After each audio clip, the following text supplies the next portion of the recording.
আপনাদের মনে কি এই প্রশ্ন কখনো এসেছে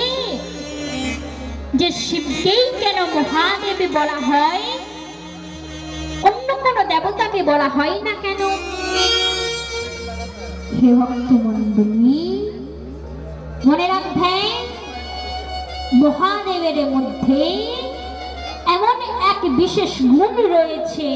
যা অন্য কোন দেবতাগণের মধ্যে নেই, আর তা হলো নিঃস্বার্থভাবে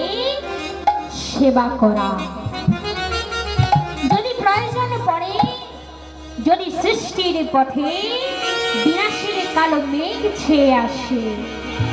তখন মহাদেব